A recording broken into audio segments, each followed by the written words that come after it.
Trina Perry is a dynamic part-time entrepreneur and dedicated professional in the field of human resources, currently serving as an onboarding specialist at Worldwide Technology. With a diverse educational background and a passion for community impact, Trina exemplifies resilience, leadership, and resourcefulness in all her endeavors. Originally hailing from St. Louis, Missouri, Trina's journey into entrepreneurship and human resources began with a Bachelor of Science degree in Public Relations from Missouri Valley College. During her undergraduate years, she distinguished herself as a natural leader, actively engaging in various roles and initiatives that showcased her commitment to excellence and service. Driven by a desire to explore the intersection of business and creativity, Trina pursued further education, earning a Master of Professional Studies in Fashion Marketing from LIM College. This unique combination of qualifications has equipped her with a versatile skill set, blending strategic thinking with a flair for innovative marketing solutions. Throughout her academic and professional journey, Trina has consistently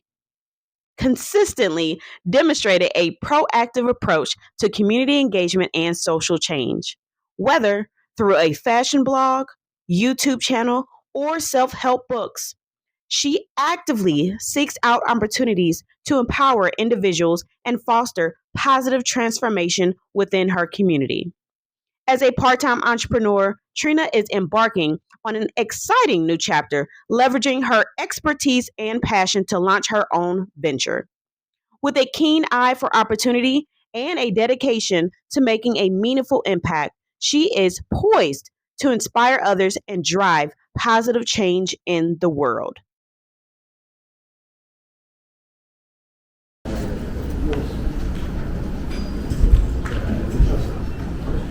Well, we're off to a good start, and again, thanks to Lori for her presentation. So we're ready for our second presenter of the day. I see one of our presenters for tomorrow has just shown up. Steve was here. Thanks. He'll be here tomorrow, or you're on tomorrow's program, right? Okay. All right. Look forward to that. I want Rena Miura to come up now, and she will introduce our next speaker today. Okay.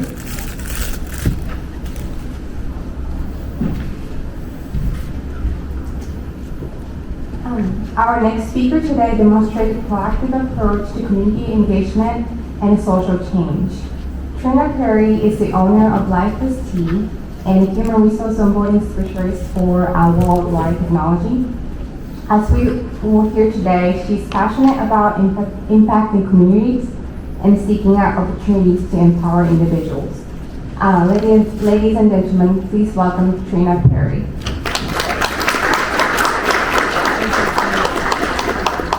Hello, everybody. Good morning. Can everybody hear me?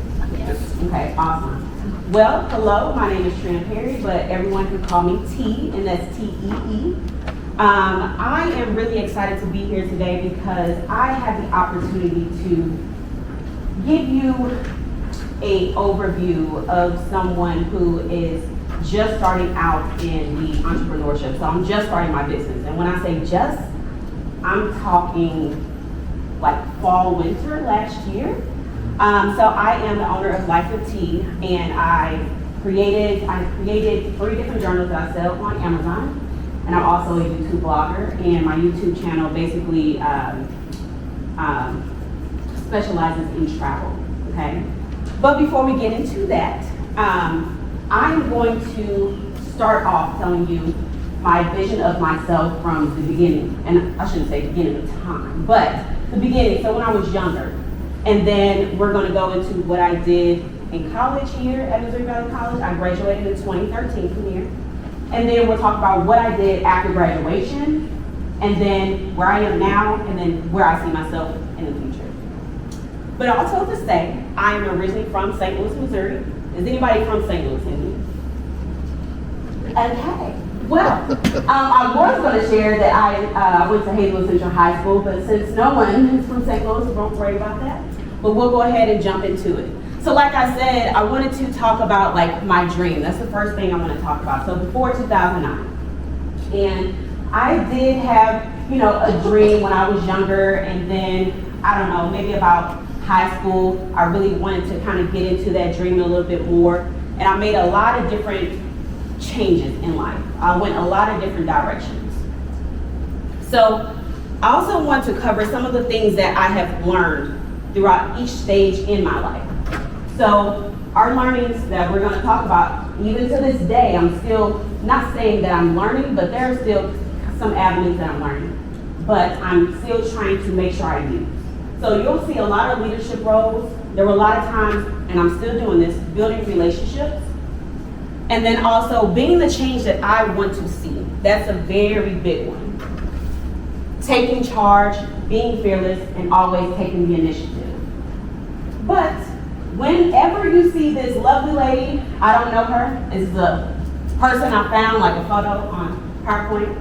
But when you see her, I want everybody to yell out message, okay? Now, when you yell out message, I want personality, I want some spunk behind it. So we're gonna give it a try. Is everybody willing to give it a try? Yes. I only heard a couple yeses. Okay, all right. So on the count of 3, I want you to yell out message, all right? Remember, personality. 1, 2, 3. Message. That's what I'm talking about. I love it. Thank you. Thank you. So every time you see this woman here, yell out message. I don't care if I'm just starting to talk, yell it out, okay? So my dream. So again, I don't know this lady, but how she looks is how I always envision myself. So I saw myself as a woman in like a business suit. She has her heels on, her to match, and she's taking a taxi cab to work or personal jobber. I do not have a personal job, I am my personal jobber. But this is how I saw myself when I was younger. This is where I wanted to be when I was an adult. And at first I wanted to be a fashion designer. Now, I want to show you all some of my wonderful designs. Do not laugh. But these designs were 2006, 2007. I'm going to come around. I should have put it on the screen, but that's okay. Again, these are 2006, 2007. So, it's not the best. It's not like the now thing, but this is what I wanted to do when I was younger. And then I changed my mind. I wanted to do fashion merchandising. Now, when you think of fashion merchandising, it's putting clothes on mannequins. It's setting up the storefront of any store. There's more to it, as I know now, but back then that's what I saw myself. And I saw myself as a business owner. But things change. So I came to Missouri Valley College in 2009. That girl in the middle, that's me, if you can't tell. This picture was taken on my first day when my parents dropped me off, just saying. And I started in 2009. And my major at first was marketing. Now, I did change my major. I did not tell my parents until after the fact. But marketing major, why did I change it? So I saw the courses that I had to take as a marketing major. This included accounting. I told myself, I'm not that math girl, so I'm just going to switch in just to get out of it. That's really just the honest truth. And I switched over to public relations. Now, I do want to give a very simple definition of PR, and then we'll also talk about all the things that I was involved in while I was here at Valley. So PR, the basics of the basics, I'm going to give you guys. So PR is under that small umbrella of communications, and communications is under that bigger umbrella of marketing. But PR, you're building relationships and you're always creating a positive image for any business. A business can be a person, it could be an organization, anything like that. Now, some of the things that I did while I was here. I was on the dance team my freshman year. I didn't hear everybody. Let's try again. Message. All right. So, a lot of the things that I did while I was here. Leadership roles, taking the initiative, being the change, and building relationships. So, again, I said I was on the dance team my freshman year. I was on the track and field team all 4 years.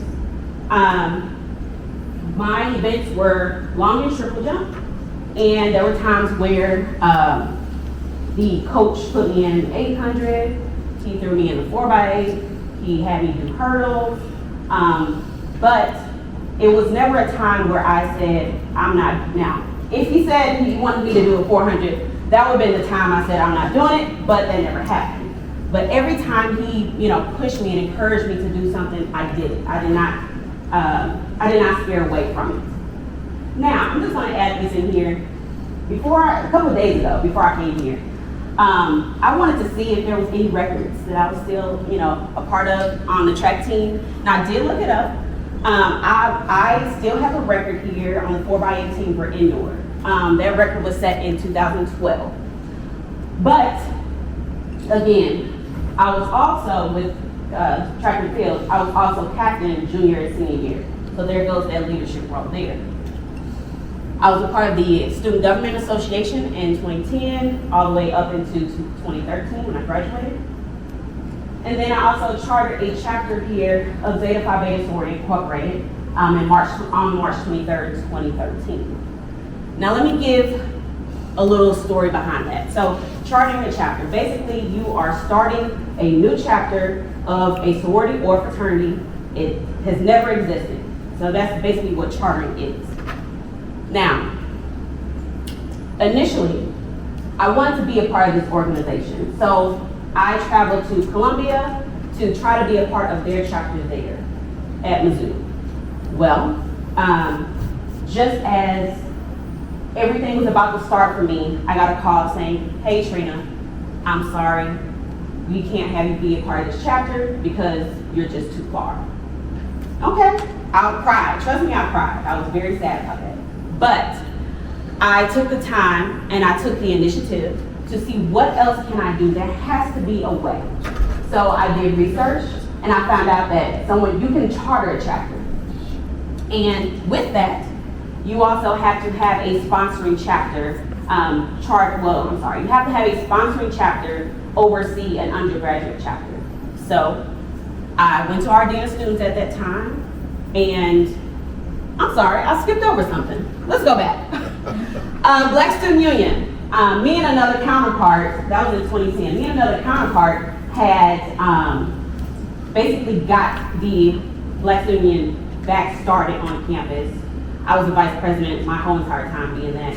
And with that, I also had to talk to the Dean of Students to get him to see, the reason behind us wanting to start that. Again, so 2010, he heard from me, had to go back to our Dean of Students at the time, and I think it was about 2011 at that point, to talk to him about charting the chapter to get the okay. I got the okay. I reached out to other graduate chapters that was in the Marshall area. So it was Kansas City, St. Louis, Columbia, and Jeff City. And I got a lot of no's, to be honest with you. A lot of people told me, I'm sorry, we don't have the room or the ability to sponsor an undergraduate chapter. I said, okay, but I got one yes. Sometimes all you need is one. So there was a graduate chapter in St. Louis, Missouri that were willing to sponsor an undergraduate chapter. So when I got that yes, I tried to basically organize a time and a place for them to come to Marshall, be able to give an informational meeting. So an informational meeting that they come here and they give out information about the sorority to students. So I had to build relationships there, continue building relationships with the Dean of Students, and then I had to go out on campus. I used the flyer that they provided me, go out on campus, tell people like, hey, do you want to learn about, this sorority? That was a little crazy, but I did it. Not only that, we have the informational, and unfortunately, due to the requirements that you need to actually join the sorority, we didn't have it at that moment in time. So it took some years, and in 2013, we finally were able to charter that chapter. And these are the other four ladies. Let me use the razor here. These other four ladies here also chartered that chapter with me. But what did I do after? After graduating from Missouri Valley College, I definitely did a lot of different things. I worked full time. We'll talk about everything I did there. And then I also started a fashion blog. So moved back to St. Louis. My first job was a teacher assistant for the Special School District of St. Louis. And honestly, it is a small school district, but they have their own elementary, middle school, high school. But not only that, they also outsource teachers and other teacher assistants to other school districts within St. Louis. And I was located at Rittner School District at Rittner Middle School. So that was 6th, 7th, and 8th grade. But remember that, I wanted to get into fashion. That was like my ultimate dream. And now I'm back here in St. Louis. How can I do that? How can I incorporate fashion into just me being a teacher assistant in St. Louis? Well, I told myself that I didn't want to live the life of shoulda, woulda, coulda. Now, this is something that my dad always tells me. Now, I don't want to live the life of I should have. I don't want to live the life of I could have. And I didn't want to live the life of I said that backwards, didn't I? I didn't want to live the life of should have, would have, or could have. All of this is past tense. I want to make sure that any dream, any goal that I had, I wanted to live it, or I wanted to make sure that I accomplished it. Message. All right. So, I started my own fashion blog. The name of that fashion blog was Fashionably Expressed. This was honestly the start of, a business for me. But one of the reasons why I wanted to start this fashion blog is because St. Louis is not like a known place for fashion. We know that.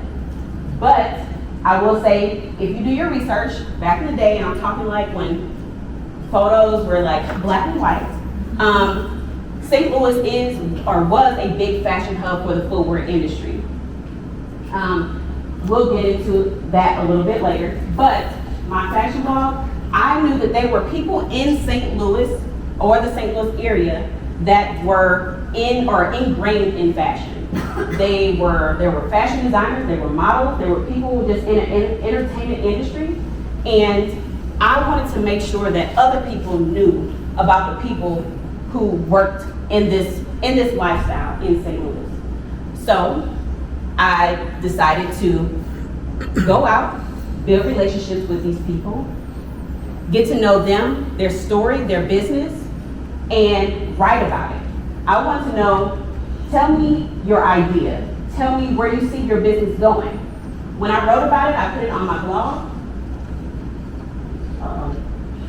You see here, this is kind of what it looked like when I put it on my blog. But with that, I also went to different fashion shows in the Kansas City and St. Louis area. And I wrote about those as well. So I wrote about the whole entire fashion show. I wrote about the designers. I wrote about the models. I bought myself an entire, really nice camera, very expensive.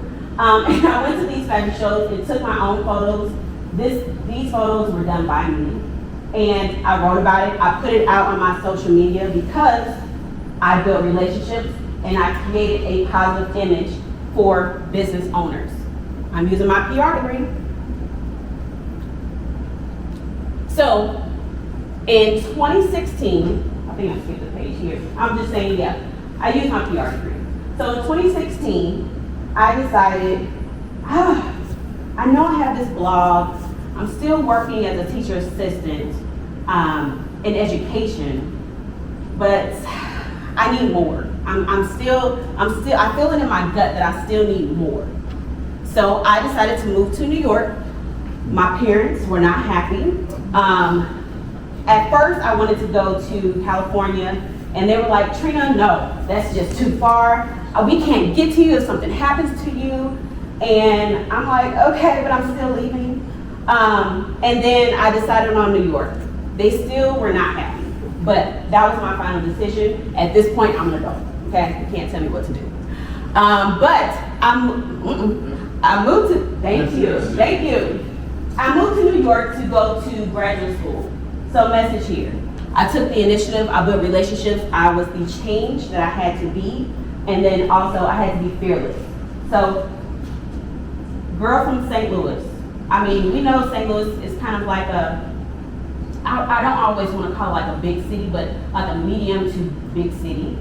And going to New York is a huge city, so many people. I knew nobody. And when I say nobody, nobody. My mom moved me up to New York. She was there for 2 days. She dipped, okay? So I had to be fearless. Now, there was a lot of excitement, but I was still scared. I knew no one. I didn't know how to get around. I had to learn this all on my own, which is a huge step. Now, I went to LIM College. LIM stands for Laboratory Institute of Merchandising. I think everyone can be happy that they trimmed that down to just LIM. That would be a long name for any college. But I received my Master's of Professional Studies in Fashion Marketing. Here we are, back to marketing. But in 2017, it was a 1-year program, and when I say it was like semester after semester, there were no breaks. So 1-year program, I had to move back home. And to be very open and transparent, New York is very, very expensive. So I didn't have the money to stay. And I couldn't get a roommate in time in order to stay. So I moved back home to St. Louis. Now, with me moving back home to St. Louis, I knew that there was a major company here, or not here, but in St. Louis.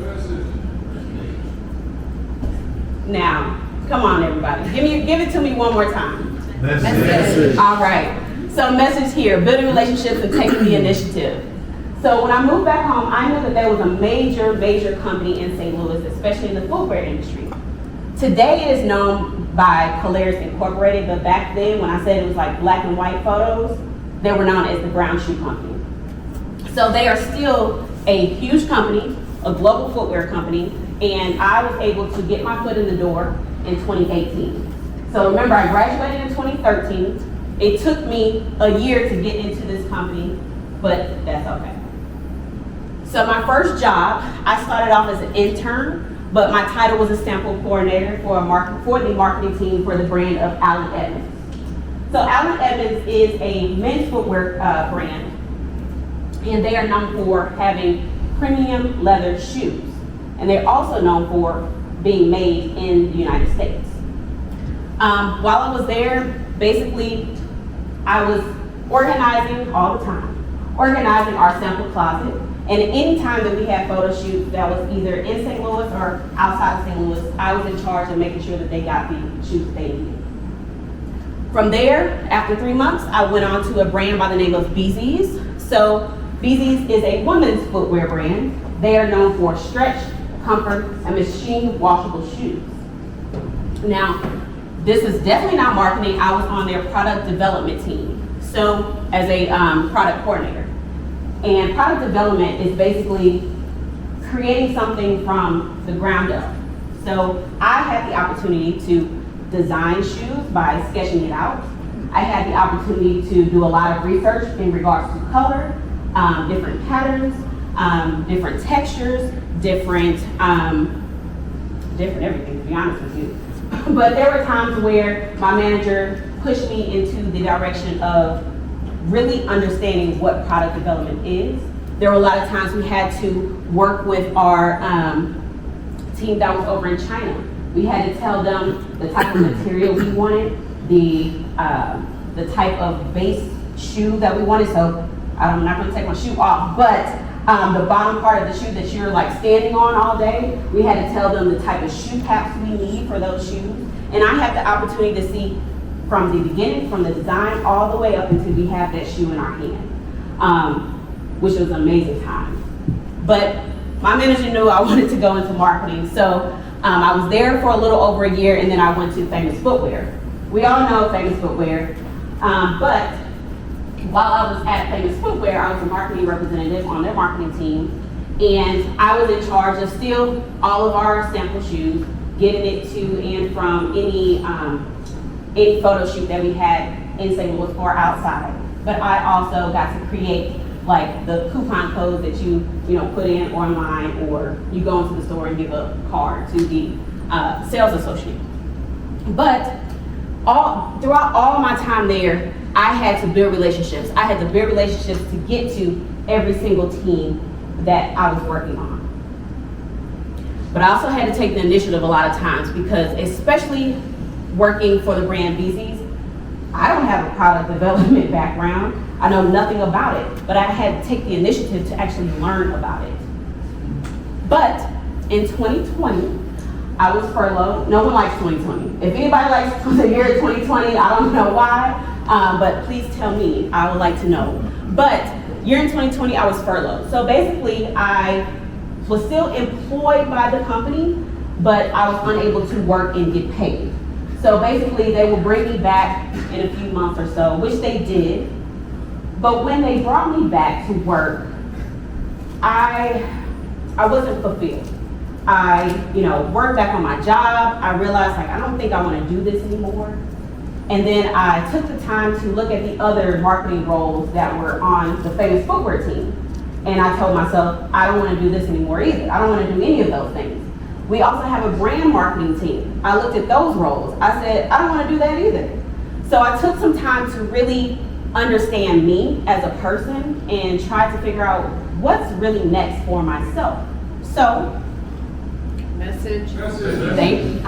thank you. Building relationships and taking the initiative.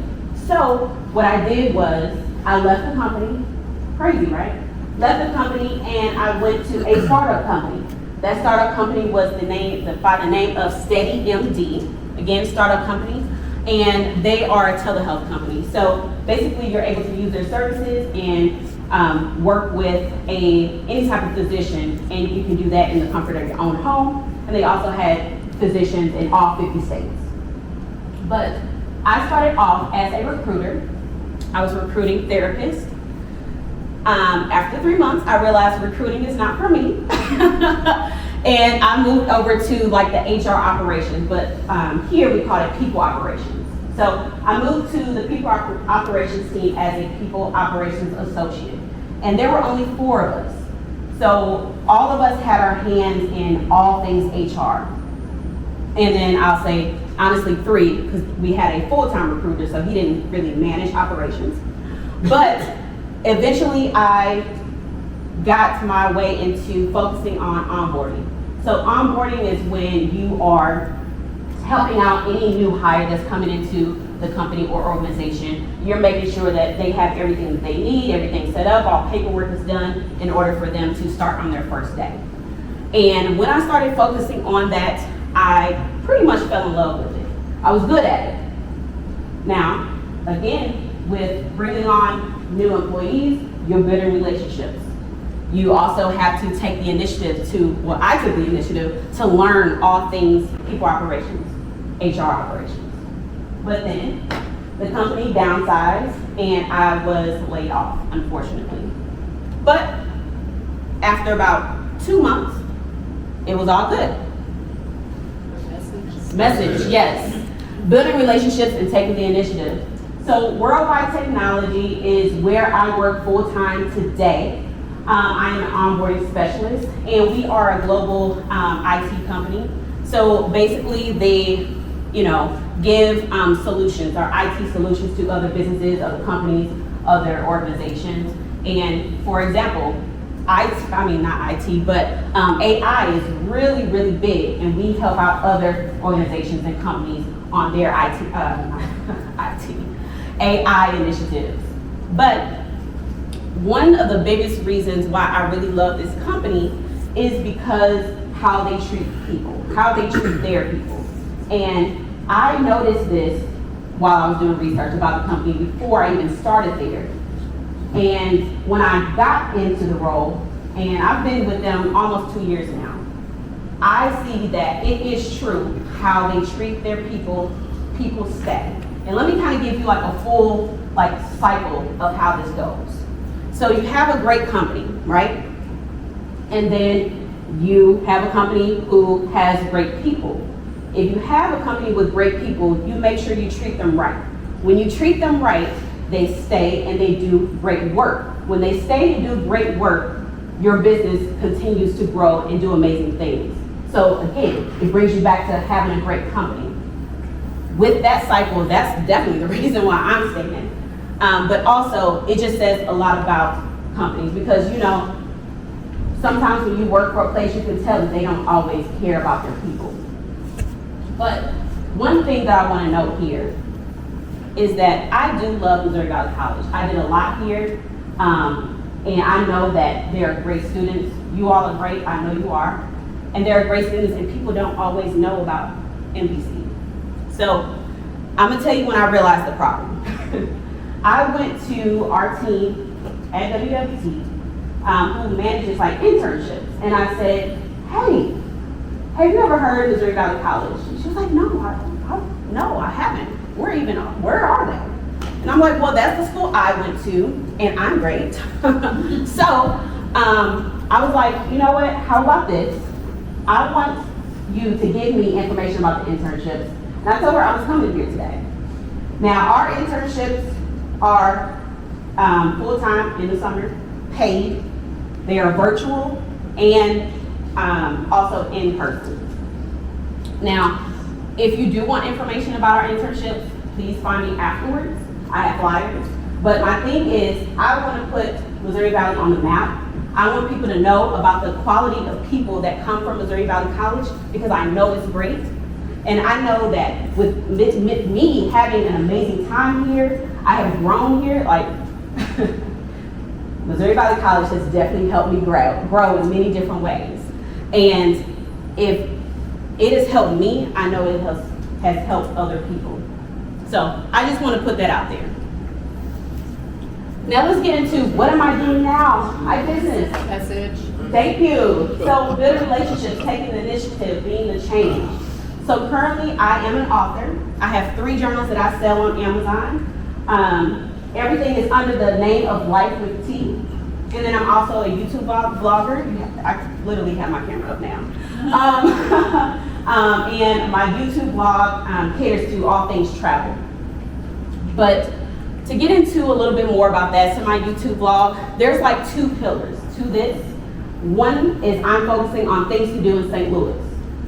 The reason being, a lot of people, for some reason, they come to St. Louis and they're like, there's nothing to do here, it's boring. Actually, it's not. It's not boring. There's so much to do in St. Louis and a lot of free things to do in St. Louis. Lots of free things. So I want to put St. Louis on the map. The other part is just my outside travels of St. Louis. So I'm talking maybe if I want to, even if it was Kansas City, I want to go to Kansas City, I want to go to Cancun. I'm creating those vlogs because I know that there are people who want to also go to these places, but they don't know what to do there. They don't know where to stay.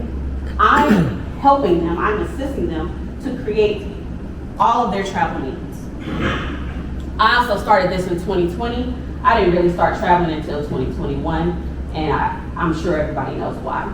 But some of the places I've already been to, so on the far left-hand side, so I've been to Cancun, Philadelphia, the Bahamas, Aruba, Chicago, Jamaica, and some of the places that are on my bucket list for this year and ongoing. This year, bless you. This year, I'm going to Punta Cana, and then I'm going to Pittsburgh. And then what's on my bucket list, the bigger trips. So Bali, Rio, Cuba, Hawaii, those are places that I want to go, and I am already in the process of planning those out. But let's talk about the three journals that I have. So I have the bucket list travel journal, all the things that I didn't say daily journal, and then I have the Rich Auntie cookbook journal. But what really inspired me to create these? So I got married last year, and with married life, things change. And they change for the good, the better, but things change. So I'm a new wife. I've never been a wife. There's a lot of things that include being a wife. I'm a new stepmom, first time stepmom. That's new. I've been a full-time employee. That's nothing new, but when you add that into the mix of all other things, it could be a lot sometimes.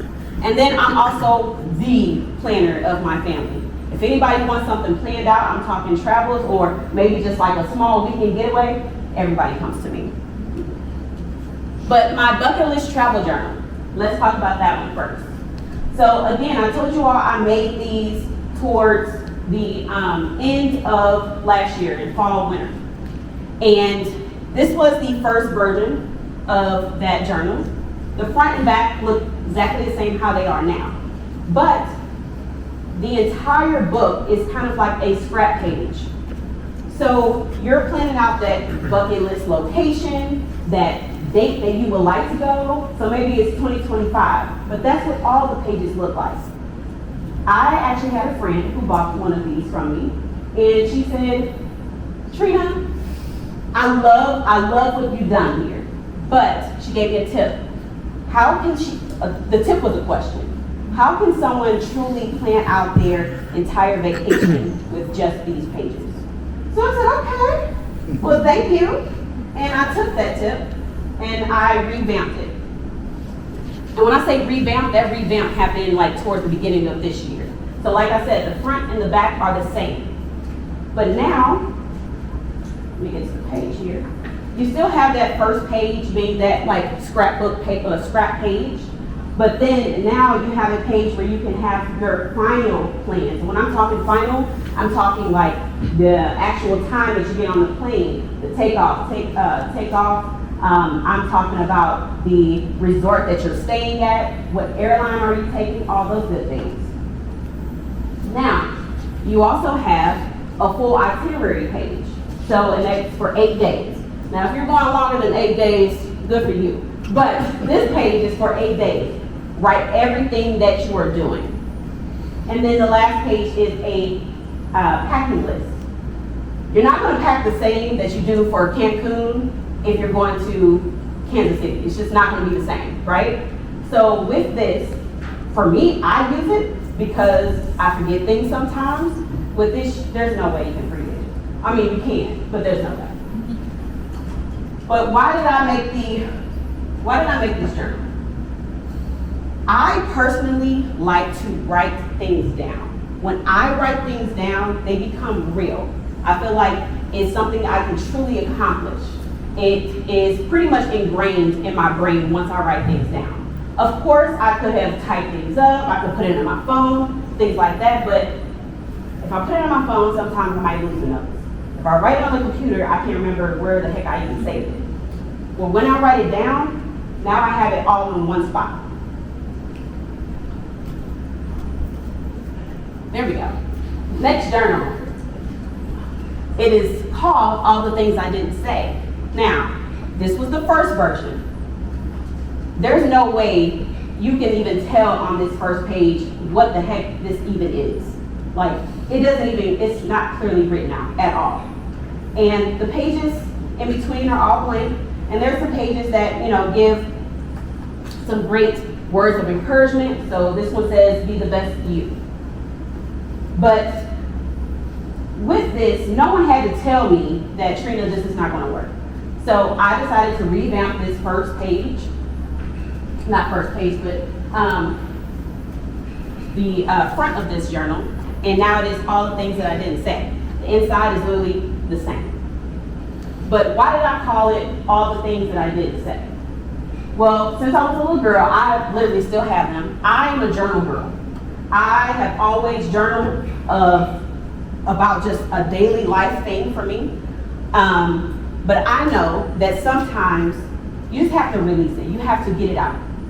Either you're mad, you're sad, even when you're happy. Sometimes it's really best to release those feelings on paper. If you want to rip it up, throw it away, but now you have gotten it out. But usually when you're writing things down like that, it's the things that you just didn't say to anybody. So I know that's real simple, but that's why I titled it All the Things That I Did Not Say. And then we have the Rich Auntie Cookbook. Now, this is a journal for all of your recipes. And the front and the back are still the same to this day. But when I made this journal, I realized that when I was writing in it, I don't have enough space to write down all of my ingredients. I don't have enough space to write down the instructions for what I'm making. So that's a problem. So I revamped it And let me show you what I revamped it to. Like I said, the front and back are exactly the same. But inside, now you have one page for all your ingredients and one page for all your instructions. But why did I title this journal The Rich Auntie Cookbook? Now, I am an aunt. I am very much so an aunt. I am not rich, but in my brain, I am that rich auntie. And honestly, not saying that my mom or my grandmother has good recipes, but me being a new mom, not mom, but new stepmom and being a wife, I want to make sure I feed my family, but I want to have something of my own. So I look up recipes on TikTok, on YouTube, on what else we have? Instagram, and I find recipes, sometimes I tweak it, but now I can write them in my own recipe book, and I have something to pass down. I also have something that I can always refer to. I don't have to, like, my mom actually has like a recipe catalog, but it's on cards. You have to dig through and find different recipes. I don't have to do that. Everything's in one place. It's on a bigger sheet. I can actually read things. So that is the reason behind creating this cookbook journal. I'm a little trouble here. 1 second. Okay. So I know the question is, again, why write things down when we are in a digital age? Well, like I said, for me, writing down things creates reality for me. I'm able to memorize things a little bit better when I write them down. Honestly, you might hear this from your professors, I don't know, but it is true. Now, I did a little research, so I'm going to read what studies have shown. Studies have shown that writing creates a relationship with information that we store in our brains. Studies have shown that it helps with retention. And then studies have shown that basically when you write things down, you encode it, you are able to analyze it.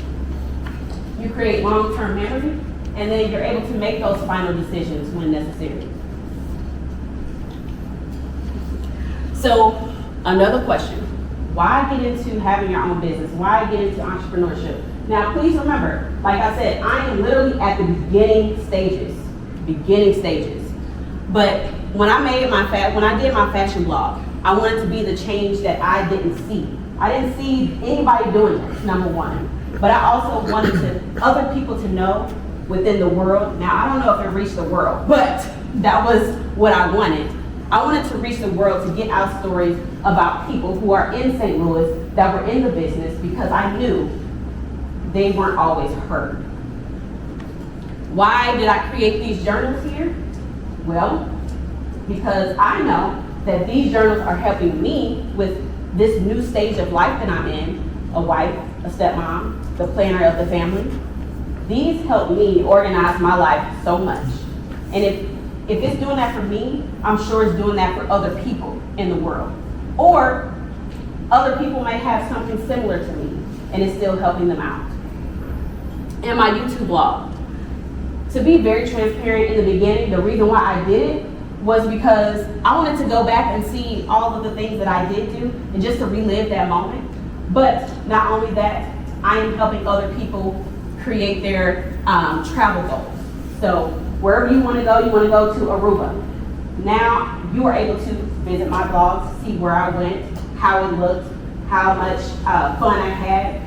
If I had fun, what did I do to have the fun? Now you can see all of that, and now you can create your own travel plan.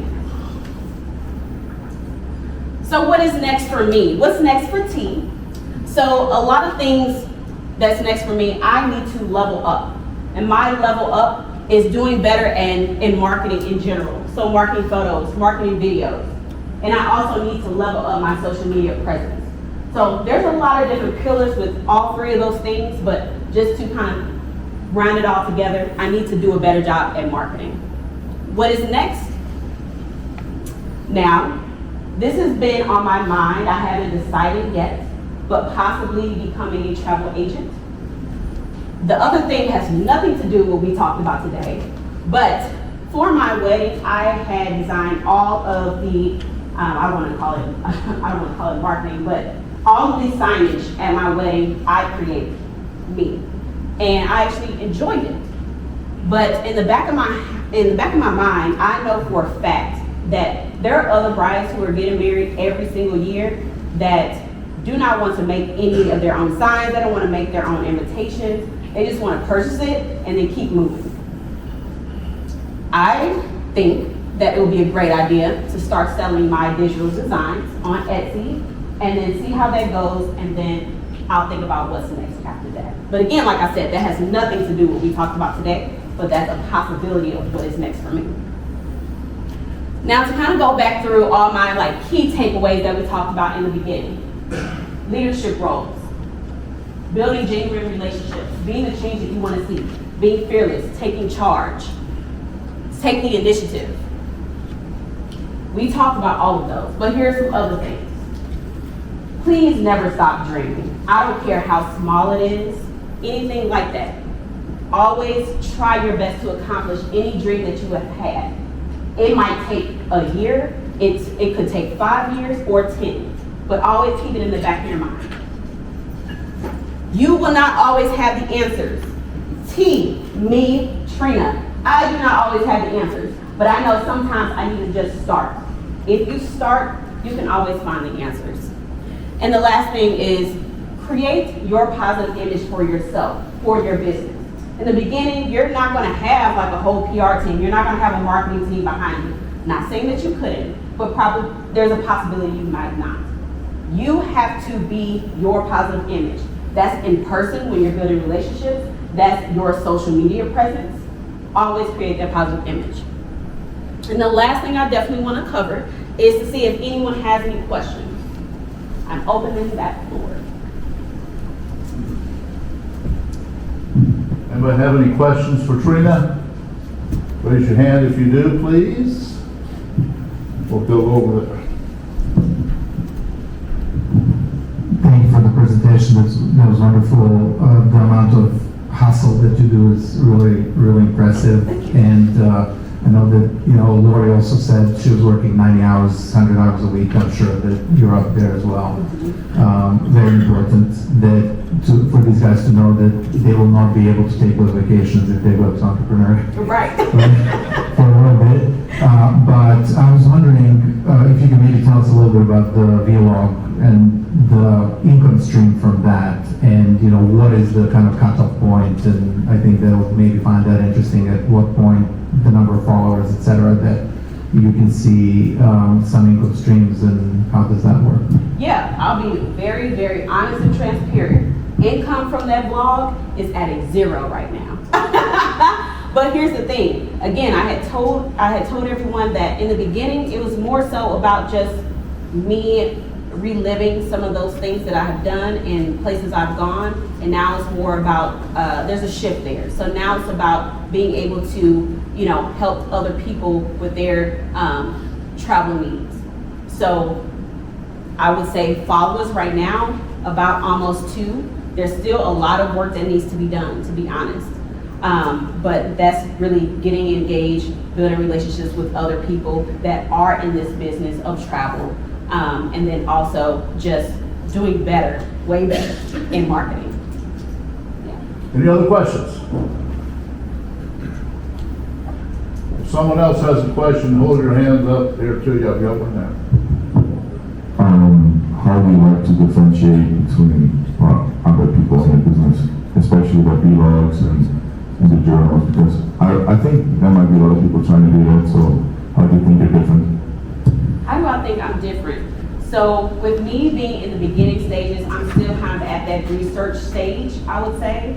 But I know some people do it to make a whole bunch of money, and that's kind of what they're geared towards.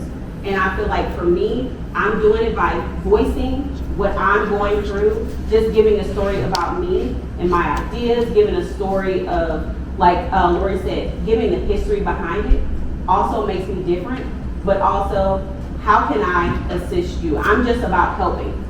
The reason why I got into HR, I am a helper. I want to help you in whatever way I can. And that's kind of what makes me different at this point. Again, I'm at the beginning. So there's a lot that's going to change, and there's a lot for me that I'm going to realize that okay, this is going to put me out and showcase how I am different from the other people who are honestly doing this exact same thing. So there's a lot of growing and a lot of growth that has to be done. First of all, thank you from one writer to thank you for being here today. So I'm Amanda with the Chamber of Commerce. I used to work here on this campus and I love it. From one writer to another, thank you for that. And how can we purchase your journal? Yes, so I actually do have business cards. So after everything is done today in that breakout session, I have business cards. Okay, perfect. Thank you. Can I ask a question? How do you manage the anxiousness and uncertainty of not always knowing what's going to happen, plus people around you maybe not being the biggest believers on you, or maybe doubting you, and the hesitation that we all get, not knowing what's the next step, where you're gonna land, changing paths, and just kind of jumping and taking that jump. How do you manage that? That's an amazing question. I can't put my exact finger on it, but I've always been a person that when I see something I want to do, I'm like going full on speed, just do it. And that's my I always tell myself, just take the first step. Just do it, try it, see how it goes. Now, again, I don't always have the answers, but I don't know how it's going to go. And sometimes I do, get in my own head, I don't think that was a good idea, or sometimes I don't know how this is going to go. Me personally, I always have good people around me who are really there to encourage me and that see so much more in me than sometimes I do. So therefore, I can always, not saying that you always have to lean on someone, but sometimes you do. Lean on those people who are really giving you that positive message and push you forward, because when that happens, we're human, we always get down, sometimes we think negatively. They are there to really kind of give you that final kick in the rear and be like, just get out here. So having those great people around me, and sometimes just jumping and trying it out, because I never know what could happen. All right, we want to thank Trina again. Give her a big hand. Thank you very much. Graduated in 13. And again, we'll have lunch after.